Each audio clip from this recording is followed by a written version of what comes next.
هذا هو زبد البحر. تعمل مع الفيديو.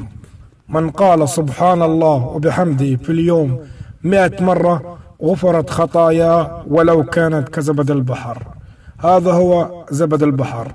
اللهم من نشر هذا الفيديو أن يدخله الله عز وجل الجنة من غير حساب ولا عذاب يا رب العالمين.